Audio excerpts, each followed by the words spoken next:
Greetings in Jesus' name. It's good to see you all. உங்களை பார்ப்பதில் மகிழ்ச்சி. We all know the parable about the 10 virgins. நாம் ஒவ்வொருவரும் அந்த 10 கன்னிகைகளை குறித்து அறிந்திருக்கிறோம் அல்லவா? You know, 5 of them had oil, 5 of them didn't have oil.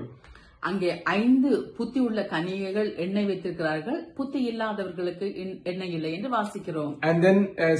And suddenly when the bridegroom came, the foolish one wanted to borrow oil from the otherwise woman. அங்கே நடுச்சாமத்தில் மணவாளன் வந்துவிட்டார் என்ற உடனே புத்தி இல்லாதவர்கள் புத்தி உள்ளவர்களிடத்திலிருந்து எங்களுக்கு கொஞ்சம் எண்ணெய் தாருங்கள் என்று கடன் கேட்க போனார்கள். You know, when I thought about this, what came to my mind is, இதை குறித்து நான் யோசித்த பொழுது எனக்கு ஒரு சிந்தை வந்தது. We cannot borrow somebody else's spiritual life from them. நான் என்னத்தை யோசித்தேனால், மற்றவர்களிடத்திலிருந்து ஆவிக்குரியவர்களிடத்திலிருந்து நாம் ஆவிக்குரிய காரியத்தை நாம் கடன் வாங்க முடியாது. For example, a mother can pray for a child.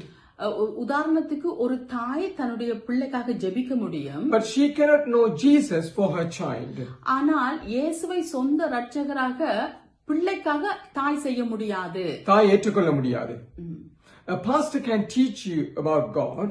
ஒரு ஊழியக்காரன் தேவனை குறித்து நமக்கு கற்றுக் கொடுக்கலாம். But the pastor cannot trust on your behalf.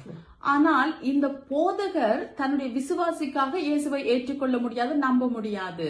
A worship team can inspire you to worship God.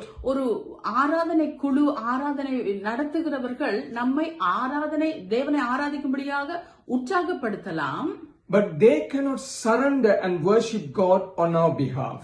ஆனால் தேவனிடத்தில் நாம் அர்ப்பணிப்பதை அவர்கள் நமக்கு செய்ய முடியாது. அந்த அர்ப்பணிப்பை நாம் தான் தேவனோடு உண்டாக்க வேண்டும். Hallelujah. Hallelujah. In Philippians 2:12 it says, work out your own salvation. அங்கே பிலிப்பியர் 2:12 இப்படி எழுதப்பட்டிருக்கிறது, உங்கள் ரட்சிப்பு நிறைவேற நீங்கள் பிரயாசப்படுங்கள். நாம் தான் பிரயாசப்பட வேண்டும். So we have to build our own journey, own history with God.